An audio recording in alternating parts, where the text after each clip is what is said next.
नहमदु व नसल्ली अला रसूलिहिल करीम अम्मा बाद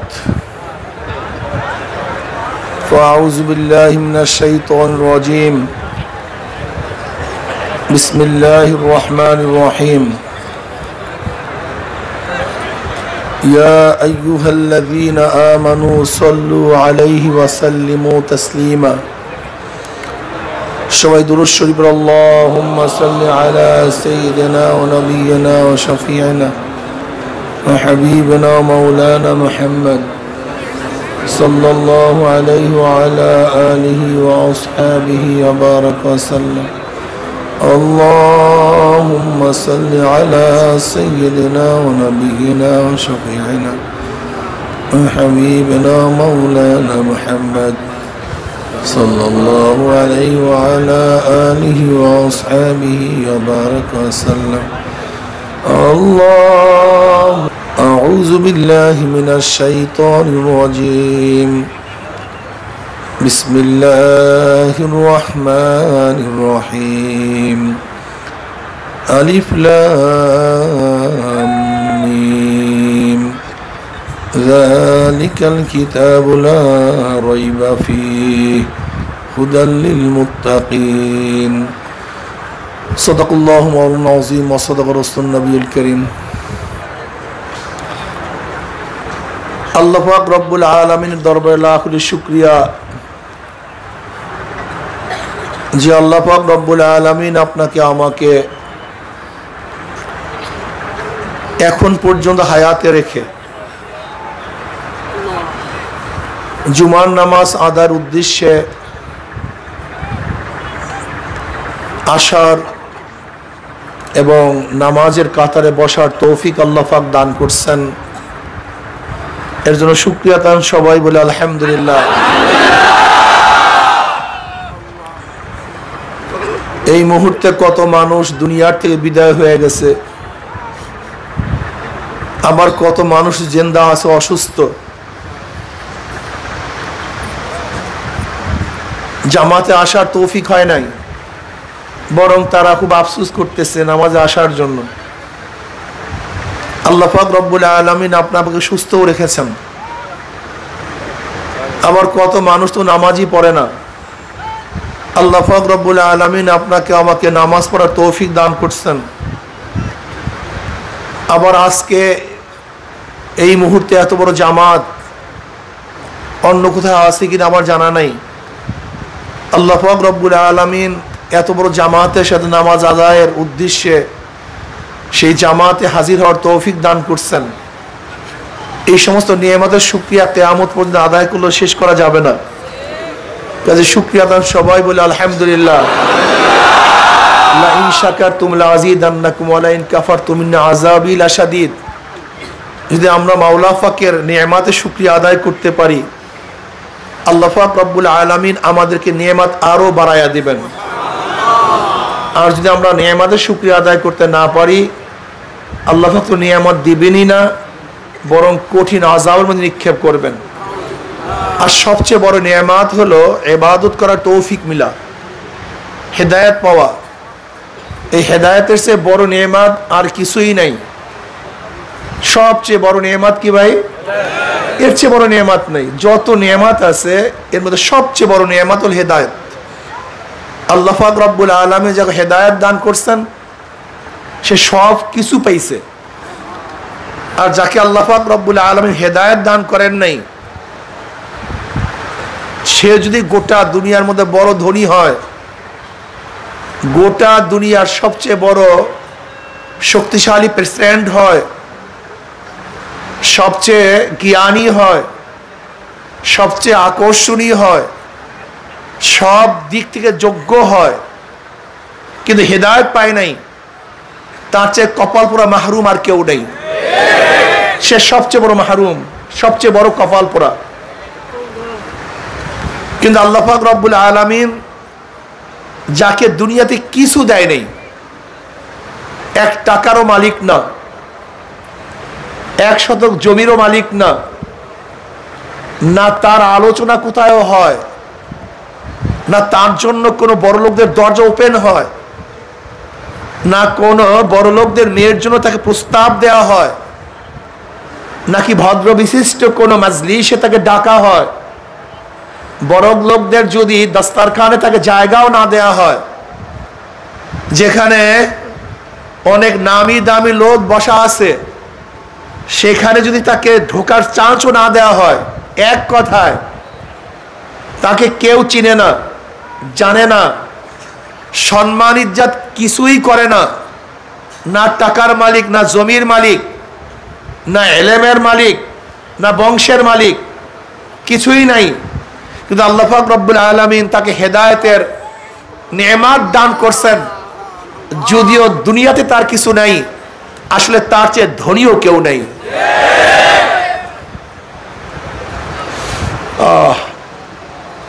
সরদার দু আলম আলাইহিস সালাতু ওয়াস সালাম হাদিসের মধ্যে ফরমান, দুই ব্যক্তি, এর মধ্যে এক ব্যক্তি চির সুখী। দুঃখ কষ্ট কি জিনিস সে জন্ম হওয়ার পর থেকে কোনোদিন দেখে নাই, এত সুখী মানুষ। আর একজন এত দুঃখী, সুখ কি জিনিস জন্ম হওয়ার পর থেকে সে কোনোদিনই দেখে নাই। সুখ কি জিনিস, শুধু কষ্ট আর কষ্ট, দুঃখ আর দুঃখ। আল্লাহ পাকের কি কৃষ্মা, যেই ব্যক্তি চিরসুখী তার জাহান্নামের ফয়সালা হয়ে যাবে, এক ঝলক তাকে জাহান্নাম দেখানো হবে। এবার তাকে প্রশ্ন করা হবে, তুমি দুনিয়ার মধ্যে কি পরিমাণে সুখ করছো, শান্তি করছো? তখন ওই ব্যক্তি বলবে, আল্লাহ তোমার জাতে পাকের কসম খেয়ে বলছি, আমি দুনিয়ার মধ্যে এক মুহূর্তের জন্য কখনো সুখ করি নাই। তার মানে জাহান্নামের কষ্ট এত মারাত্মক, এত ভয়ঙ্কর যে জাহান্নাম এক ঝলক দেখার সাথে সাথে দুনিয়ার সমস্ত সুখ শান্তি মুহূর্তের মধ্যে ভুলে যাবে। আর যে ব্যক্তি চির দুঃখী, দুনিয়াতে সুখ কি জিনিস কোনোদিন দেখে নাই, আল্লাহ পাক রব্বুল আলামিন তাকে জান্নাতের ফয়সালা করবেন। আল্লাহ পাক রব্বুল আলামিন তাকে জান্নাতের নেয়ামত এক ঝলক দেখাবেন। ওই যে তোমার ঠিকানা, ওই যে তোমার স্থান। এক ঝলক জান্নাত দেখার সাথে সাথে তাকে প্রশ্ন করা হবে, তুমি দুনিয়াতে কি পরিমাণের কষ্ট ক্লেশ স্বীকার করছো, সহ্য করছো, কি পরিমাণের কষ্ট করছো? ওই ব্যক্তি বলবে, আল্লাহ তোমার জাতে পাকের কসম খেয়ে বলছি, দুনিয়ার মধ্যে আমি এক সেকেন্ডের জন্য কোনোদিন কষ্ট করি নাই। তার মানে হলো এই, দুনিয়ার সুখ আসলে অরিজিনালি কোনো সুখ না, আর দুনিয়ার কষ্ট অরিজিনালি কোনো কষ্ট না। আসলে মূল সুখ হলো, শান্তি হলো জান্নাতের, আর মূল কষ্ট হলো জাহান্নামের। কাজে আল্লাহ পাক রব্বুল আলামিন যাকে হেদায়েত দান করছেন, তার চেয়ে বড় নেয়ামত আর কিছুই হতে পারে না। দেখেন, কোরআন মানুষকে হেদায়েত দেওয়ার জন্য আসছে। আল্লাহ পাক রব্বুল আলামিন কোরআন নাজিল করেছেন জনাব মুহাম্মদ রাসূলুল্লাহ সাল্লাল্লাহু আলাইহি ওয়াসাল্লাম পরে। নবী আলাইহিস সালাতু ওয়াস সালাম তিনি বলেন, বুখারীর মধ্যে রওয়ায়াত আছে, আল্লাহ পাক রব্বুল আলামিন প্রত্যেক নবীকেই এমন কিছু মুজিজা দিয়েছেন, বিষয় দিয়েছেন, যার মাধ্যমে মানুষ তার উপর ঈমান আনবে। আর আল্লাহ পাক রব্বুল আলামিন আমাকে দিয়েছেন ওহী, কোরআন। আমি আশা করি অন্যান্য সমস্ত নবীর চেয়ে আমার উম্মত, আমার অনুসারী অনেক বেশি হবে। কারণ হলো, সমস্ত নবীদের মুজিজা চর্মচক্ষুর সাথে সম্পৃক্ত। যতদিন দেখা যায় বা তারা আছে, ততদিন মুজিজাও ছিল এবং তার মাধ্যমে মানুষ ঈমান এনেছে। তারাও নাই, মুজিজাও শেষ হয়ে গেছে। কিন্তু কোরআন এমন এক বিষয় যা কোনোদিন ধ্বংস হওয়ার নয়। আমার নবী নাই, কিন্তু কোরআন আছে। কোরআন কিয়ামত পর্যন্ত মানুষকে হেদায়েত রাহনুমাই করতে থাকবে, পথ প্রদর্শন করতে থাকবে। হযরত সালেহ আলাইহিস সালাতু ওয়াস সালামকে আল্লাহ পাক রব্বুল আলামিন উষ্টি দান করেছিলেন। নাকাতুল্লাহ যাকে বলা হইতো, আল্লাহ পাকের উষ্টি। হযরত মূসা আলাইহিস সালাতু ওয়াস সালামকে আল্লাহ পাক রব্বুল আলামিন লাঠি দিয়েছিলেন। সালেহ আলাইহিস সালাতু ওয়াস সালাম উষ্টি সম্পর্কে তো আপনারা কম বেশি জানেন। কওমে সামুদের উপরে হযরত সালেহ আলাইহিস সালাতু ওয়াস সালাম এসেছেন তারই গোত্রের থেকে। সালেহ আলাইহিস সালাতু ওয়াস সালাম মানুষদেরকে ঈমানের প্রতি আহ্বান করছে, ঈমান আনো, শিরক ছাড়ো, মূর্তি পূজা বাদ দাও। মানুষ বলছে আশ্চর্য হয়ে, আমাদের মধ্য থেকে একজন নবী আসবে, এটা কি করে হয়? ওই যে প্রশ্নগুলি আমার নবীর উপরেও করছিল, যুগে যুগে তার কম তাদের নবীদের উপরে এইভাবেই প্রশ্ন তুলছে। বেশ ভালো কথা, যদি সালেহ নবী হবে তাহলে তো নবী হওয়ার যোগ্য আমরা অনেক বেশি, কারণ আমরা বংশীয়, আমরা জ্ঞানী, আমরা ধনট্ট, আমরা মর্যাদা সম্পূর্ণ। সালেহের মতো লোক সে কেন নবী হতে যাবে? বেশ ভালো কথা, সালেহ যদি নবী হয়ে থাকে তাহলে তার অনুসারী এই গরিব লোকগুলি কেন, নিম্ন বংশের লোকগুলি কেন, যাদেরকে সমাজ ডাকে না, সমাজ যাদেরকে স্থান দেয় না, তারা কেন তার অনুসারী হবে? অনুসারী তো আমরা যারা বড় আছি তাদেরই করা উচিত। কিন্তু যদি নবী হবে তাহলে এই সমস্ত নিম্ন মানুষগুলি কেন তার অনুসারী হতে যাবে? অশিক্ষিত লোকগুলি কেন অনুসারী হতে যাবে? এরকম বিভিন্নভাবে কটূক্তি। এবার বলতেছে সালেহ তুমি নবী হয়ে থাকো, তাই নিদর্শন দেখাও, মুজিজা দেখাও। মুজিজা মানে হলো আজেজ করানো, অপরক করে দেয়া।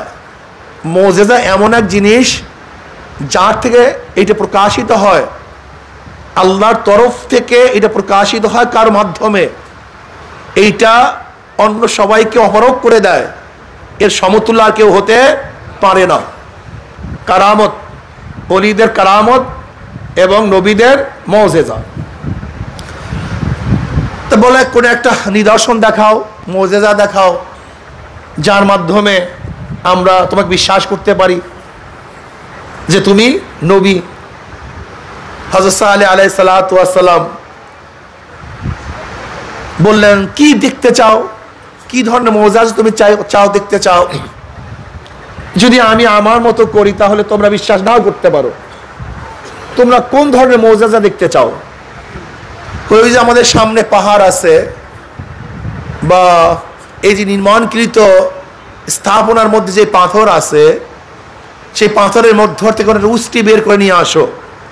সেই উষ্টিটা গর্ভবতী হওয়া চাই এবং আমাদের কাছে আসার সাথে সাথে বাচ্চা প্রসব করা চাই। দুইটা শর্ত। উষ্টিটা কি হওয়া চাই?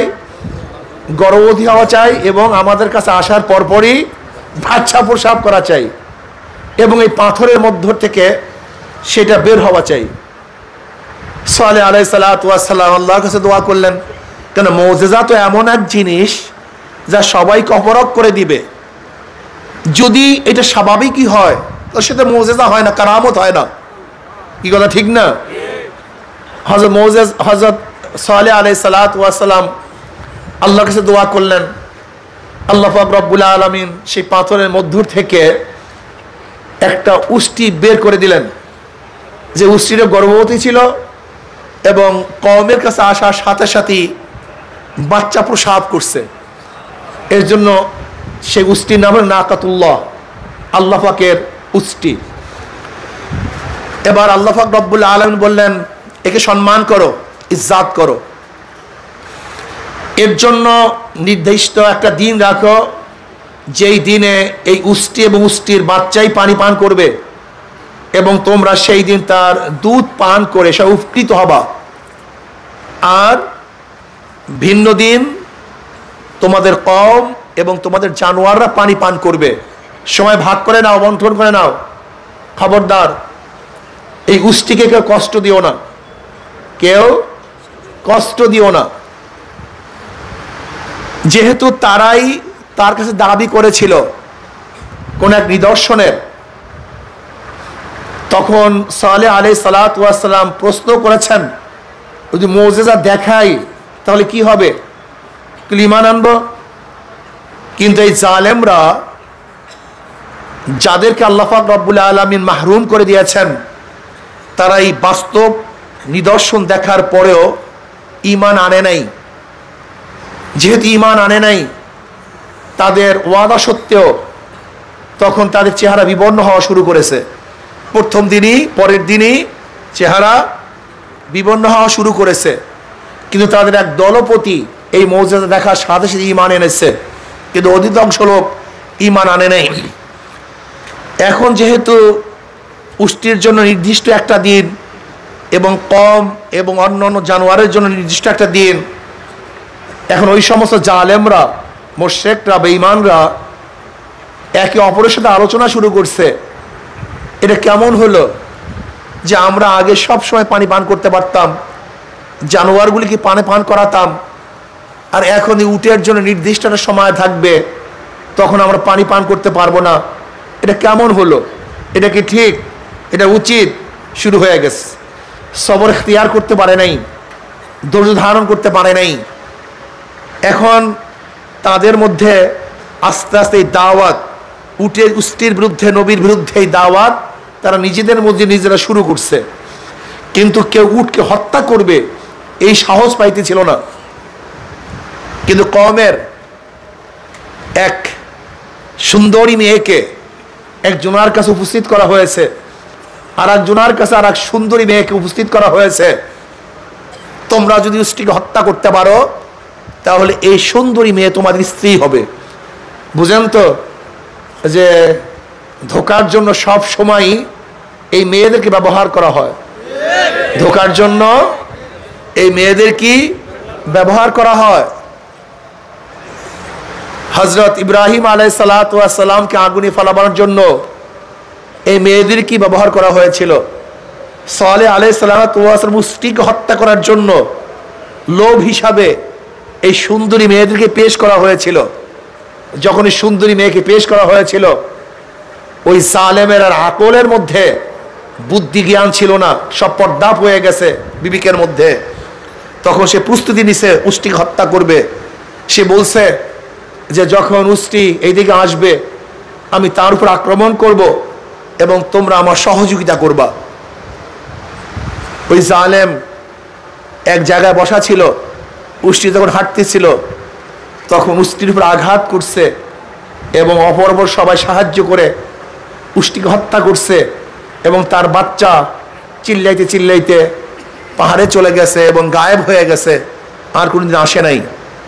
যেহেতু আল্লাহ পাকের নিদর্শনকে তারা হত্যা করছে, অথচ তাকে সম্মান করার কথা ছিল এবং বলছে তাকে ইজ্জাত করো, সম্মান করো।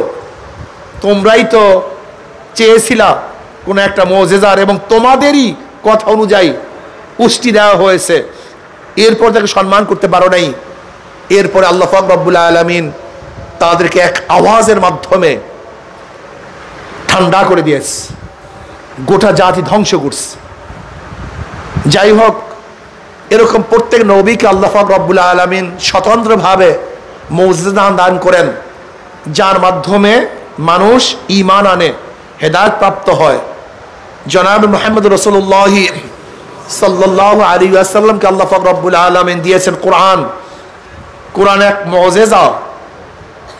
কি মুজিজা?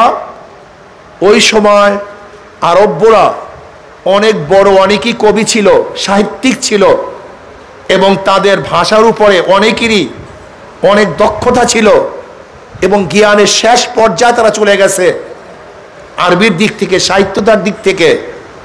কিন্তু আল্লাহ পাক রব্বুল আলামিন তখন উম্মি নবীর উপরে এমন কোরআন নাজিল করছেন যে কোরআনের শুরুটাই হয়েছে মুজিজার মাধ্যমে। কিসের মাধ্যমে? মুজিজার মাধ্যমে। তা আবার কেমন? আল্লাহ পাক কোরআনে শুরু করছেন আলিফ লাম মিম যালিকাল কিতাবু লা রাইবা ফি। আলিফ লাম মিম এমন কিছু বিচ্ছিন্ন হরফ, যেই হরফের মাধ্যমে কালেমা গঠন করা হয়, বাক্য গঠন করা হয়। আর বাক্য গঠন ওই ব্যক্তি করতে পারে যে পড়ালেখা করে, আর যে ব্যক্তি পড়ালেখা করে না সে তো কোনো বাক্য গঠন করতে পারে না, পারে না কি ভাই? আলিফ লাম মিম এই বিচ্ছিন্ন হরুফ দ্বারা কোনো শব্দ গঠন করা কার দ্বারা সম্ভব? যে ব্যক্তি লেখাপড়া করে। আর যে পড়ালেখা করে না তার জন্য বিচ্ছিন্ন হরফের দ্বারা কোনো শব্দ গঠন করা এবং এর মাধ্যমে বক্তব্য দেয়া, এর মাধ্যমে রচনা করা কোনোদিন সম্ভব না।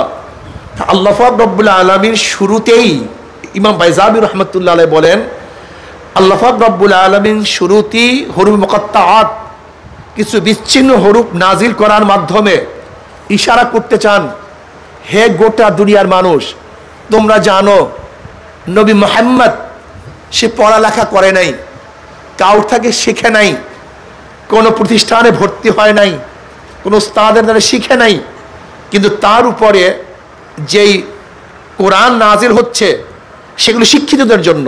সেগুলি কাদের জন্য? শিক্ষিতদের জন্য। এর মূর্খদের কোনো ব্যাপার না, উম্মীদের কোনো ব্যাপার না। কিন্তু সেই কোরআন তার উপর নাজিল হওয়ার পরে সেই কোরআনের মধ্যে লা রাইবা ফি, এর মধ্যে কোনো কি নাই? সন্দেহ নাই, কোনো সন্দেহ নাই। আল্লাহকে ইশারা করতে চান, হে গোটা দুনিয়ার মানুষ, দেখো তোমরা যেই ভাষার মাধ্যমে কথা বলো, যেই শব্দের মাধ্যমে সাহিত্য রচনা করো, যেই ভাষার মাধ্যমে একে অপরের সাথে ভাব আদান প্রদান করো, ঠিক ওই পরিচিত শব্দের মাধ্যমেই, হরুফগুলির মাধ্যমেই আমি কোরআন নাজিল করেছি। কিন্তু গোটা দুনিয়ার কোনো কিতাবের শুরুতে এই কথা লেখা নেই যে আমার বইয়ের মধ্যে কোনো ভুল নাই, ভ্রান্তি নাই। বরং সবাই বলে যদি আমার বইয়ের মধ্যে, কিতাবের মধ্যে কোনো ভুল ভ্রান্তি কারোর পরিলক্ষিত হয় আমাকে জানিয়ে দেবেন, পরবর্তী সংস্কার আমি সংশোধন করে দেব। কিন্তু নবী মুহাম্মাদের উপরে এমন এক কিতাব নাজিল করা হয়েছে যার শুরুতেই লিখা আছে লা রাইবা ফি, এর মধ্যে কোনো কি নাই? সন্দেহ নাই, শোভা নাই, সন্দেহের কোনো অবকাশ নেই। কোরআন এমন এক কিতাব যা বুঝে পড়লেও সওয়াব, না বুঝে পড়লেও সওয়াব, নিজে পড়লেও সওয়াব, অন্যের থেকে শুনলেও সওয়াব। হযরত আব্দুল্লাহ ইবনে মাসউদ রাদিয়াল্লাহু ফরমান, মান করা হারফান মিন কিতাবিল্লাহি ফালাউ হাসানাতুন ওয়াল হাসানাতু বিআশরি আমসালিহা লা আকুল আলিফ লাম মিম হারফুন বাল আলিফ হারফুন লাম হারফুন মিম হারফুন। তিনি বলেন, নবী আলাইহিস সালাতু ওয়াস সালাম রওয়ায়াত করেন, তিনি ফরমান, কোন ব্যক্তি, নবী আলাইহিস সালাতু ওয়াস সালাম ফরমান, কোন ব্যক্তি যদি আলিফ লাম মিম এই তিনটা হরফ তেলাওয়াত করে তাহলে তার প্রত্যেকটা হরফের মধ্যে কয়টা করে নেকি হবে? 10টা নেকি হবে। নবী আলাইহিস সালাতু ওয়াস সালাম ফরমান, আমি এই কথা বলি না যে আলিফ লাম মিম একটা হরফ, বরং আলিফও একটা হরফ, মিমও একটা হরফ, লামও, আলিফও একটা হরফ, লামও একটা হরফ, মিমও একটা হরফ। তার মানে যেই ব্যক্তি আলিফ লাম মিম এই তিনটা হরফ তেলাওয়াত করবে, আল্লাহ পাক রব্বুল আলামিন সাথে সাথে তার আমল নামার মধ্যে 30টা নেকি লিখে দিবেন। এখানে একটা কথা খুব গভীরভাবে চিন্তা করা উচিত। আমাদের অনেকেই বক্তব্য দিয়ে থাকেন যে কোরআন না বুঝে পড়লে কোনো সওয়াব নাই। আমি ওই সমস্ত বন্ধুদেরকে বলবো, হে আমার দোস্ত, আপনার গবেষণা ঠিক না, আপনার বুঝও ঠিক না, আপনার কথাও ঠিক না। বলে কেন? আমি আপনাকেই প্রশ্ন করতে চাই, আপনি যদি বলেন কোরআন না বুঝিয়া পড়লে কোনো সওয়াব নাই, তাহলে আপনাকে আমি প্রশ্ন করতে চাই, আলিফ লাম মিম এর অর্থ আপনি কি বুঝছেন? এ সম্পর্কে আপনি কি জানেন? আপনি তো কিছুই জানেন না, আমরাও জানি না। এর অর্থ মর্ম সম্পর্কে একমাত্র কে জানে? আল্লাহ, আল্লাহ রসুলই ভালো জানেন। অথচ নবী আলাইহিস সালাতু ওয়াস সালাম ফরমান, যেই ব্যক্তি আলিফ লাম মিম এই তিনটা হরফ তেলাওয়াত করবে, আল্লাহ পাক রব্বুল আলামিন তার আমল নামায় 30টা নেকি লিখে দিবেন। ইয়াসিন এ সম্পর্কে আপনি কি জানেন? এর মর্ম সম্পর্কে কি জানেন? তসিন, নুন, কফ, এরকম বহু সূরার প্রথমে যে হরফে মুকাত্তাআত দ্বারা শুরু করা হয়েছে এর অর্থ সম্পর্কে আমরা জানি না। কিন্তু এই কোরআন পড়ার সাথে সাথে কি হবে? সওয়াব হবে। কাজে যারা বলেন কোরআন না বুঝিয়া পড়লে সওয়াব নাই, আসলে তাদের কথা ঠিক না। বরং কোরআন এমন এক কিতাব যা বুঝিয়া পড়লেও সওয়াব, অর্থ না বুঝলেও সওয়াব, অর্থ বুঝলেও সওয়াব, নিজে পড়লেও সওয়াব, অন্যের থেকে শুনলেও সওয়াব। শুধু কি তাই, কোরআন নামে এক কিতাব, যেই কিতাবের দিকে তাকায়া থাকলেও সওয়াব হয়। কোরআনকে সম্মান ইজ্জত করলে সওয়াব হয়। কোরআন নামে এক কিতাব, আল্লাহু আকবার, এত দামি, এত সম্মানিত। কোরআন যেখানে যেই জায়গায় যার সাথে সম্পর্ক স্থাপন করছে, তখন সেই জায়গা, সেই ব্যক্তি দামি হয়ে গেছে। কোরআন নাজিল হয়েছে শবে কদরের রাত্রিতে, এর জন্য রাত্র দামি হয়ে গেছে। সমস্ত রাত্রির চেয়ে হাজারো গুণ বেশি দামি হলো শবে কদরের রাত্রি। কোরআন নাজিল হয়েছে মক্কা নগরীতে, সমস্ত নগরীর মধ্যে মক্কা নগরী দামি। কোরআন নাজিল হয়েছে গার হেরার মধ্যে, সমস্ত পাহাড়ের মধ্যে হেরা গুহা দামি। কোরআন নাজিল হয়েছে জনাব মুহাম্মদ রাসূলুল্লাহি সাল্লাল্লাহু আলাইহি ওয়াসাল্লামের উপরে, সমস্ত নবীদের মধ্যে আমার নবী দামি। কোরআন নাজিল হয়েছে রমজান মাসে, সমস্ত মাসের মধ্যে রমজান মাস দামি। দেখেন, কোরআন যেই কাগজের লিখা হয়, সেই কাগজটা সমস্ত কাগজের মধ্যে দামি হয়ে যায়। কোরআন যেই কালি দিয়ে লেখা হয়, সেই কালিটাও সমস্ত কালির চেয়ে দামি হয়ে যায়। কোরআনকে যে কাঠের উপরে রেখে তেলাওয়াত করা হয়, সেই কাঠটাও সমস্ত কাঠের মধ্যে দামি হয়ে যায়। কোরআনকে যে কাপড় দিয়ে আবৃত করা হয়, সেই কাপড়টাও সমস্ত কাপড়ের মধ্যে দামি হয়ে যায়। কোরআন যে সিনার মধ্যে থাকে, সেই সিনাটা সবচেয়ে দামি সিনা হয়ে যায়। কোরআন যে পড়ায়, সেও দামি হয়ে যায়। কোরআন যে পড়ে, সেও দামি হয়ে যায়। কোরআন সে শুনে, সেও দামি হয়ে যায়। এই জন্য নবী আলাইহিস সালাতু ওয়াস সালাম ফরমান, খায়রুকুম মান তাআল্লামাল কুরআনা ওয়া আল্লামাহু। বুখারীর মধ্যে রওয়ায়াত আসছে, তোমাদের মধ্যে সর্বোৎকৃষ্ট, সর্বশ্রেষ্ঠ, সবচেয়ে দামি যে কোরআন শিক্ষা দেয়, শিক্ষা নেয়। কোরআনের উস্তাদ এবং কোরআনের ছাত্র সবচেয়ে দামি। কাজে আল্লাহ পাক রব্বুল আলামিন আমাদের সবাইকে কোরআন পড়ার এবং কোরআন শিখার তৌফিক দান করেন। তাই কোরআন সবচেয়ে দামি।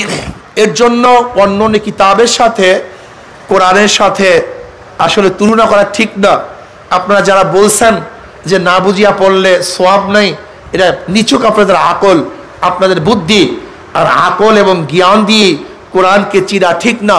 কোরআন এমন এক কিতাব, আপনি কি জানেন অন্য অন্য সমস্ত কিতাব বা বই পড়ে ফুঁক দিলে রোগ ভালো হয় না, কিন্তু কোরআন এমন এক কিতাব যা তেলাওয়াত করে যদি কোনো জায়গায় ফুঁক দেওয়া হয়, তাহলে আল্লাহ পাক রব্বুল আলামিন হাজারো সমস্যা, হাজারো রোগকে দূর করে দেন।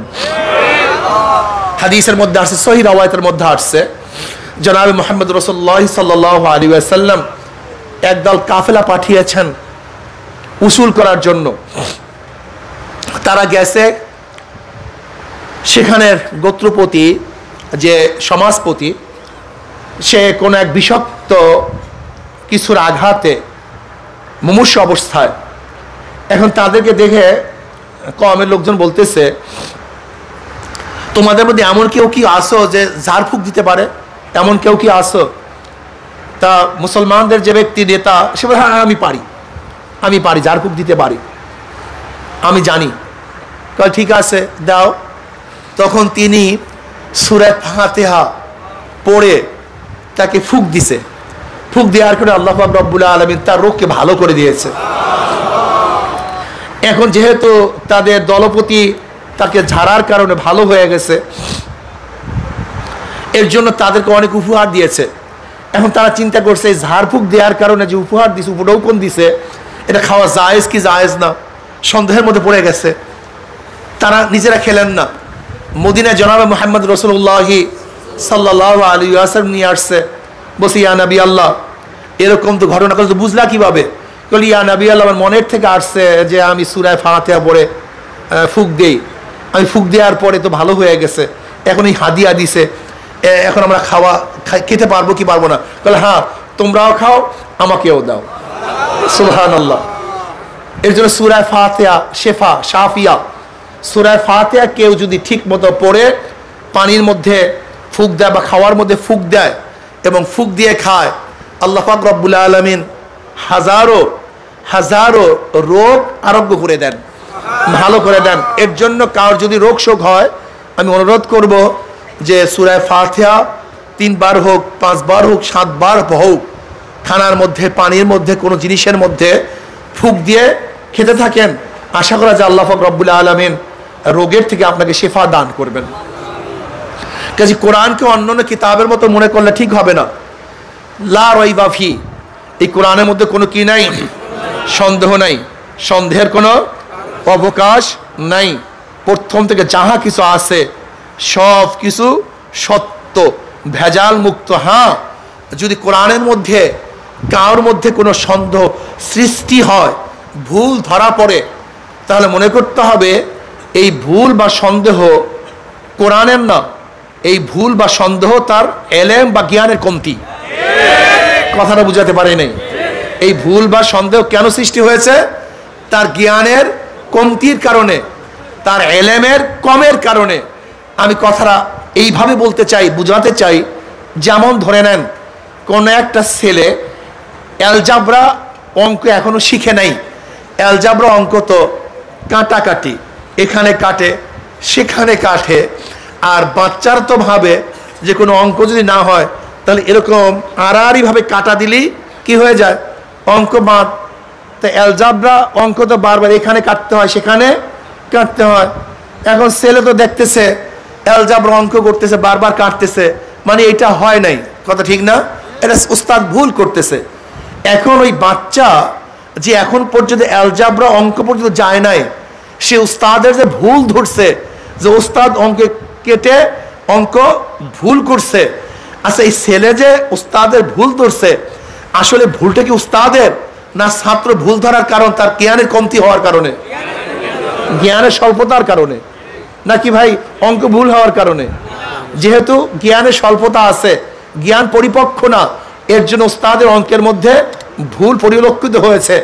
আসলে উস্তাদের অঙ্কের মধ্যে ভুল নাই, তার জ্ঞানের স্বল্পতা, জ্ঞানের কমতি। ঠিক মনে রাখতে হবে, কার দৃষ্টিতে যদি কোরআনের মধ্যে কোনো ভুল ধরা পড়ে, ভুল দেখেন, তাহলে মনে করবেন এই ভুল কোরআনের না, এই ভুল কোরআনের না, বরং আপনার জ্ঞানের স্বল্পতার কারণে আপনি কোরআনের মধ্যে ভুল দেখছেন। আপনি জ্ঞানী হন, তাহলে দেখবেন কোরআনের মধ্যে কোনো ভুল নাই, সবই ঠিক। লা রাইবা ফি, এর মধ্যে কোনো সন্দেহ নেই, কোনো ভুল নাই। হুদাল লিল মুত্তাকিন, হুদা তুকা সূরার মতো কি মাসদার, হেদায়েত, এখান থেকেই হাদিয়া, হাওয়াদিল ওয়াহশি। হেদায়েত মানে পথ প্রদর্শন করা। হেদায়েত শব্দের অর্থ কি ভাই? পথ প্রদর্শন করা। যেমন হাওয়াদিল ওয়াহশি, হাওয়াদিল ওয়াহশি বলা হয় বন্য যন্ত্রদের অগ্রবর্তী যে যন্ত্র, যারা পিছনের জানোয়ারদেরকে পথ প্রদর্শন করে, তাদেরকে বলা হয় হাওয়াদিল ওয়াহশি, অগ্রগামী জানোয়ার। এখান থেকে হাদিয়া, এই যে হাদিয়া হাদিয়া বলেন না, হাদিয়া অমুকে হাদিয়া দিছে, এই হাদিয়া হেদায়েত থেকে। হাদিয়াকে হাদিয়া কেন বলা হয়? যেহেতু হাদিয়া মোহাব্বতের পথ দেখায়। তাহাদু তাহাবু, হাদিয়া দাও মোহাব্বত বাড়াও। কথাটা বুঝাতে পারি নাই। হাদিয়া কি করে ভাই? মোহাব্বতের পথ দেখায়। হাদিয়া মোহাব্বতের পথ দেখায় বিদায়ী হাদিয়াকে হাদিয়া বলা হয়। অত হাদিয়া শব্দের অর্থ কি? পথ প্রদর্শন। হেদায়েত শব্দের অর্থ কি? পথ প্রদর্শন করা। সেখান থেকে হাওয়াদিল ওয়াহশি বা হাদিয়া। যেহেতু দেখবেন জানোয়ার যখন হাঁটতে থাকে, একটা জানোয়ার পিছনে সামনে থাকে, দেখছেন? ওই জানোয়ার যেদিকে যায়, পিছনের জানোয়ার সেদিকে যায়, ওই সামনের যে জানোয়ার তাকে বলে হাওয়াদিল ওয়াহশি। তার মানে পথ প্রদর্শককারী জানোয়ার, পথ প্রদর্শন করে। এখান থেকে হাদিয়া মানে যে মোহাব্বতের পথ প্রদর্শন করে, এজন্য তাকে কি বলা হয়? হাদিয়া। হেদায়েত, হেদায়েত শব্দ আল্লাহ পাক রব্বুল আলামিন দামি এক শব্দ লাগাই দিয়েছেন। এর জন্যই তো আমরা আল্লাহর কাছে দোয়া করি, ইহদিনাস সিরাতাল মুস্তাকিম। যদি হেদায়েত সবচেয়ে দামি, এর চেয়ে দামি কোনো জিনিস নাই। এসে দামি কোনো জিনিস হতে পারে না। এই হেদায়েত দুই ধরনের, ইরাদাতুত তরিক ইসালিল মাতলুব। ইরাদাতুত তরিক পথ দেখিয়ে দেওয়া অথবা গন্তব্যস্থানে পৌঁছায়া দেওয়া, লাজেম এবং মুতাআদ্দি, অর্থাৎ ডাইরেক্ট গন্তব্যস্থানে পৌঁছায়া দেওয়া। এইটা একমাত্র আল্লাহর জিম্মা। আল্লাহ পাক ইচ্ছা করলে একজন জাহান্নামীকে ডাইরেক্ট বিনা ওয়াসায়েল, কোনো ওয়াসায়েল নাই, কোনো যুক্তি নাই, তর্ক নাই, ডাইরেক্ট জাহান্নাম থেকে উঠায়া জান্নাতে নিক্ষেপ করতে পারেন, জান্নাতের মধ্যে দিয়ে দিতে পারেন। এই ক্ষমতা কার? ইসালিয়াল মাতলুব, একটা ডাইরেক্ট গন্তব্যস্থানে পৌঁছায়া দেওয়া। যেরকম আল্লাহ পাক রব্বুল আলামিন ফিরআউনের 70,000 জাদুকরদেরকে এক মুহূর্তের মধ্যে হেদায়েতের একেবারে চরম পর্যায়ে পৌঁছায়া দিয়েছেন। এরপরে আর হেদায়েতের কোনো দরজা ছিল না। মুহূর্তের মধ্যে আল্লাহ পাক রব্বুল আলামিন তাদেরকে হেদায়েত দান করছেন, রাহনুমাই প্রদর্শন করেছেন। কেমন? যখন মূসা আলাইহিস সালাতু ওয়াস সালাম তাদের সামনে লাঠি প্রদর্শন করছে, সমস্ত জাদু ধ্বংস করে দিয়েছে, তখন তারা বুঝতে পারছে যে না, এ সাধারণ কোনো ব্যক্তি না, এ কোনো জাদু না, কারণ আমাদের চেয়ে বড় জাদুকর গোটা দুনিয়ার মধ্যে নাই। কাজে মূসা আলাইহিস সালাতু ওয়াস সালাম যে লাঠির মাধ্যমে সাপ সৃষ্টি করেছেন, এটা স্বাভাবিক কোনো জাদু না, এটা মুজিজা, তাদেরকে আজেজ করে দিয়েছে। মুহূর্তের মধ্যে আল্লাহ পাক রব্বুল আলামিন তাদের হেদায়েতের শেষ তবকায় পৌঁছায় দিয়েছেন। এরপরে ফিরআউন তাদেরকে যত কষ্ট দিছে, ডাইন হাত কেটে ফেলছে, বাম পাও কেটে ফেলছে, তাদেরকে শুলিতে ঝুলাইছে, কিন্তু ঈমান ছাড়ে নাই, ঈমান ছাড়ে নাই। অর্থাৎ আল্লাহ পাক রব্বুল আলামিন যাদেরকে হেদায়েত দান করেন তাদেরকে কেউ গোমরা করতে পারে না। আর ইরাদাতুত তরিক, রাস্তা দেখায়া দেওয়া, রাস্তা দেখায়া দেওয়া। এর জন্য ইমাম বাইজাবি রহমাতুল্লাহ আলাইহি এই দুই ইরাদাতুত তরিক ইসালিল মাতলুব, এই দুইটার মধ্যে ইশকাল বা প্রশ্ন আছে, সেদিকে আমি যাব না। এর জন্য হযরত বাইজাবি রহমাতুল্লাহ আলাইহি হেদায়েতের এমন সুন্দর একটা অর্থ করছেন, যেটা মাঝামাঝি অর্থ, যেটা মাঝামাঝি অর্থ। সেটা কি? আল হেদায়েতু আদ-দালালাতু বিল লুৎফে। হেদায়েত বলা হয় আনুগত্যের সামগ্রী সৃষ্টি করে পথ প্রদর্শন করা। আনুগত্যের সামগ্রী, বিষয়, বস্তু সৃষ্টি করে পথ প্রদর্শন করা। আল্লাহ পাক রব্বুল আলামিন যাকে হেদায়েত করতে চান, আল্লাহ পাক রব্বুল আলামিন তার জন্য ইতাআত করার মতো এমন কিছু বিষয় উপস্থাপন করেন যার মাধ্যমে ওই ব্যক্তি হেদায়েত পেতে পারে। এর মধ্যে আল্লাহ পাক রব্বুল আলামিন বিভিন্ন ধরনের উপকরণ সৃষ্টি করতে পারেন, এর কোনো সীমা নাই, এর কোনো শেষ নাই। এর মধ্যে একটা আছে ইফাজাতুল কুওয়া। ইফাজাতুল কুওয়া, শক্তি দান করা। কি দান? শক্তি। কিসের শক্তি? মেধার শক্তি, জ্ঞানের শক্তি, কলবি শক্তি, তার আজ্জা অঙ্গ প্রত্যঙ্গের শক্তি। যে শক্তির মাধ্যমে ওই ব্যক্তি পথে চলতে পারে এবং গবেষণার মাধ্যমে পথ পেতে পারে। ইফাজাতুল কুওয়া, আল্লাহ পাক রব্বুল আলামিন তাকে কুওয়াত, শক্তি দান করার মাধ্যমে আল্লাহ পাক রব্বুল আলামিন তাকে হেদায়েত বা পথ প্রদর্শন করেন। কি কথা ঠিক না? অথবা আল্লাহ পাক রব্বুল আলামিন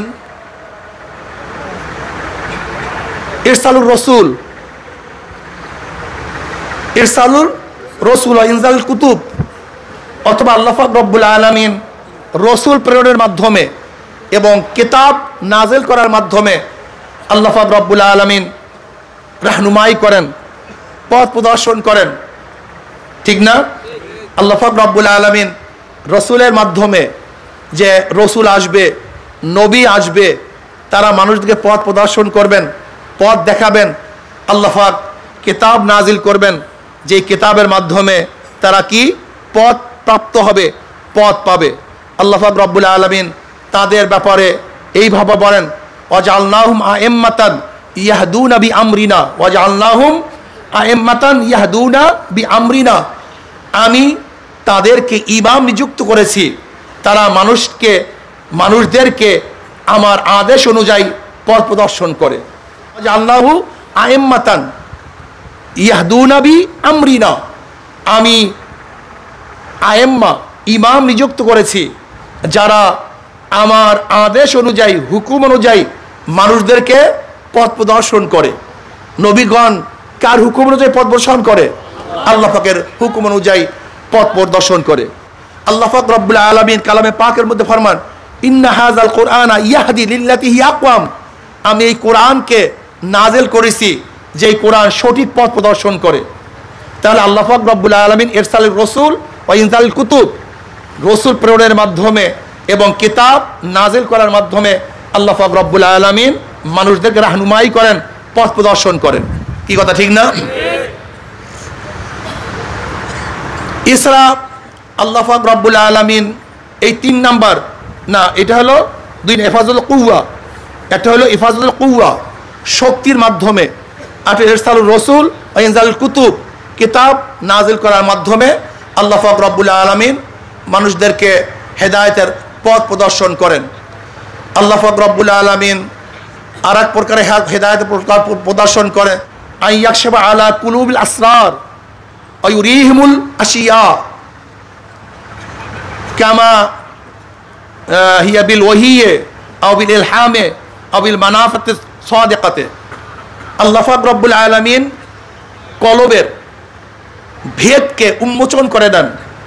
আইয়াকশাফা আলা কুলুবিল আসরার, কলবের যে ভেদ আছে, গোপন রহস্য আল্লাহ পাক রব্বুল আলামিন উদ্ঘাটন করে দেন। ওয়া ইউরিহিমুল আশিয়া, এবং আল্লাহ পাক রব্বুল আলামিন তাদেরকে এমন কিছু জিনিস দেখান যার মাধ্যমে তারা হেদায়েত পায়। ওয়া ইয়াক্তাসু বিনাইলহিল আম্বিয়াউ ওয়াল আউলিয়াউ, হযরত ইমাম বাইজাবি রাহমাতুল্লাহ আলাইহি বলেন, এই প্রকার যাদের কলব উন্মোচন করে দেন এবং কলবের ভেদ খুলে দেন এবং তাদের সামনে আল্লাহ পাক রব্বুল আলামিন অনেক জিনিস উপস্থাপন করেন, এই প্রকারটা খাস হলো নবীদের সাথে এবং আউলিয়াদের সাথে। কাদের সাথে? নবীদের সাথে এবং আউলিয়াদের সাথে। আল্লাহ পাক রব্বুল আলামিন এইভাবে কালামে পাকের মধ্যে ফরমান, উলাইকাল্লাযীনা হাদাল্লাহু ফাবিহুদাহু মুক্তাদিহি, উলাইকাল্লাযীনা হাদাল্লাহু ফাবিহুদাহু মুক্তাদিহি, ওই সমস্ত লোক যাদেরকে আল্লাহ পাক রব্বুল আলামিন হেদায়েত দান করছেন, কাজী তুমি তার পথ অনুসরণ করো।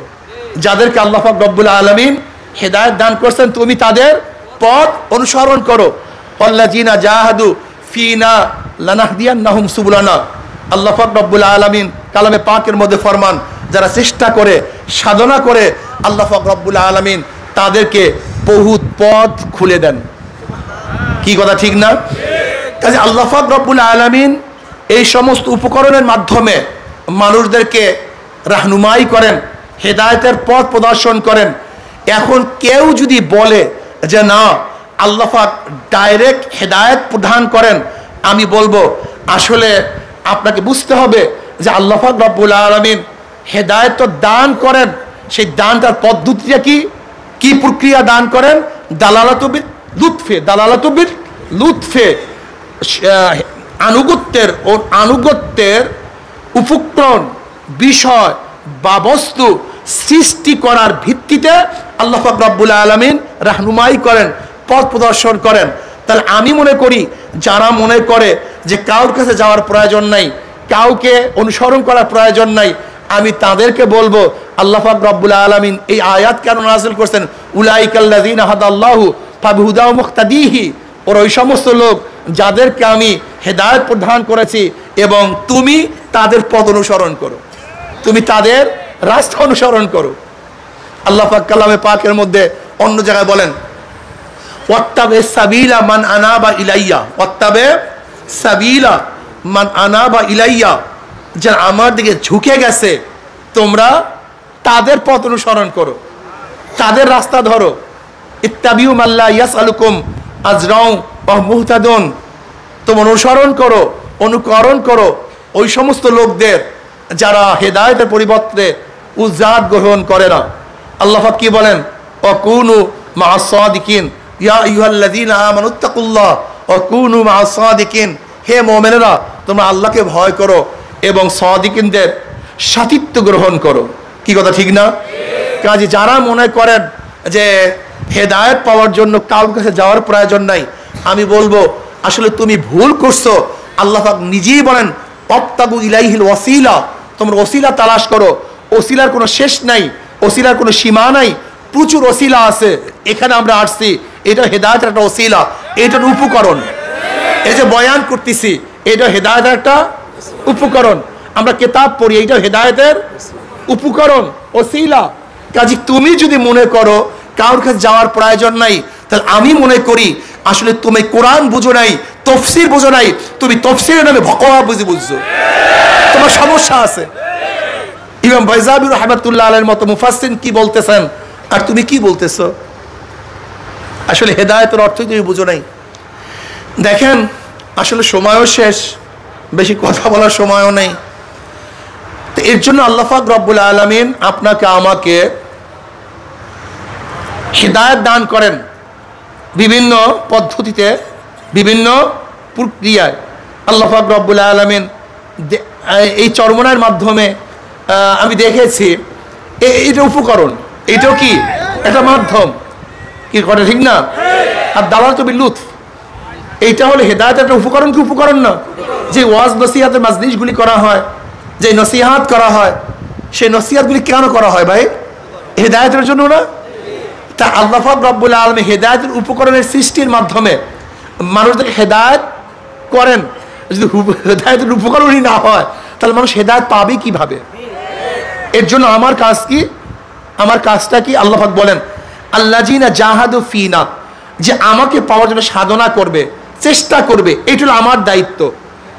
এটা হলো আমার দায়িত্ব। লানাহদিয়ান্নাহুম সুবুলানা, যদি সাধনা করো, চেষ্টা করো, তাহলে আমি আমাকে পাওয়ার বহুত রাস্তা খুলে দেব। তাহলে আমার থেকে হবে চেষ্টা, আমার থেকে হবে উপকরণের জায়গায় যাওয়া, যেখানে হেদায়েত পাওয়া যায় সেখানে হেদায়েত খোঁজ করা। যদি আমি আমার থেকে হেদায়েত খোঁজ করতে পারি, যেখানে হেদায়েত পাওয়া যায় সেখানে যেতে পারি, তাহলে আল্লাহ পাকের ওয়াদা লানাহদিয়ান্নাহুম সুবুলানা, তাহলে আমি তোমাদেরকে ডাইরেক্ট বহুত হেদায়েতের পথ দেখায় দেব। তাহলে আমার থেকে হবে সাধনা, চেষ্টা, আমার মাওলার তরফ থেকে কি হবে? হেদায়েতের মালা। হেদায়েতের মালাটা আমার মাওলা আমার গলায় পরাইয়া দেবে। তো এখানে আসছি কেন? এই যে বাড়ির থেকে আসছেন, এই শীতের মধ্যে থাকছেন, খেতে পারেন না, চলতে পারেন না, খানা নাই, পিনা নাই, বাথরুমের কষ্ট, এত সাধনা আপনি কেন করতেছেন? এত সাধনার উদ্দেশ্যটা কি? এই যে আপনার থেকে আমার থেকে এই সাধনা পাওয়া গেছে, চেষ্টা পাওয়া গেছে, যেখানে হেদায়েত পাওয়া যায় সেই উপকরণের জায়গায় চলে আসি। এখন আল্লাহ পাকের ওয়াদা কি? লানাহদিয়ান্নাহুম সুবুলানা, আমি তোমাদেরকে হেদায়েতের পথ দেখায় দেব। আসলে দেখেন কোরআনের সাথে বাস্তবতার কত মিল আছে। আমার নজরে দেখছি, আমি দেখি নাই, এখানে লক্ষ লক্ষ মানুষ দেখেছে। চরমনায় এমনও মানুষ আসছে যাদের কাছে হেদায়েতের কোনো ছোঁয়া ছিল না, গন্ধ ছিল না, যাদের চেহারার মধ্যে হেদায়েতের ছাপ ছিল না, নামাজ পড়তো না, রোজা রাখতো না, পর্দা করতো না, দিনের কাছেও যেত না, কিন্তু চরমনায় উপকরণের কাছে আসার কারণে আল্লাহ পাক রব্বুল আলামিন এমন ভাবে হেদায়েত দান করছেন, মনে হয় যেন সাক্ষাৎ আল্লাহর ওলি হয়ে গেছে। হাযা কিসমুন ইয়াক্তাসু বিনাইলিহিল আম্বিয়া ওয়াল আউলিয়াউ। আমি তো মনে করি এই চরমনায় ময়দানে আসার পরে আল্লাহ পাক রব্বুল আলামিন আইয়াকশিফা আলা কুলুবিস সারায়ের ওয়া ইউরিহিমুল আশিয়া, হাজারো এরকম মানুষ আসে যাদের কাশফ খোলা হয়ে গেছে। অনেক নিদর্শন আল্লাহ পাক রব্বুল আলামিন তাদের চোখের সামনে হাজির করেছে। এটা কিন্তু খাস কাদের জন্য? আম্বিয়া এবং আউলিয়াদের জন্য। এখানে ইমাম বাইজাবি রাহমাতুল্লাহ আলাইহি নবীদের সাথে আউলিয়াদেরকে নিয়ে আসছেন। ওলির বহু বছর আউলিয়া, তিনি নবীদের সাথে খাস করেন নাই। যে আল্লাহ পাক রব্বুল আলামিন এই যে আসরার, গোপন ভেদ প্রকাশ করা, এটা আল্লাহ পাক রব্বুল আলামিন তাদের কলবের মধ্যে এমন কিছু ইলকা, ইলহাম এবং কাশফ এবং মানাবাতে সাদেকা এবং সত্য স্বপ্ন দ্বারা দেখার মাধ্যমে তাদের কলবের অবস্থা হয় যেন আল্লাহ পাক রব্বুল আলামিন হেদায়েতের পুরাপুরি তফকা তাদেরকে পৌঁছায়া দেয়। উলাইকাল্লাযিনা হাদাল্লাহু ফাবিহুদাহু মুক্তাদিহি, আল্লাহ ওই সমস্ত লোক যাদেরকে আল্লাহ পাক রব্বুল আলামিন ডাইরেক্ট হেদায়েত দান করছেন। বরং তোমরা কি করো? তুমি তাদের পথ অনুসরণ করো। কাজে আল্লাহ পাক রব্বুল আলামিন আমাদের সবাইকে এই পরিপূর্ণ হেদায়েত পাওয়ার এবং হেদায়েতের পথে চলার তৌফিক দান করেন। ওমা আলাইনা ইল্লাল বালাগ। এখন আমরা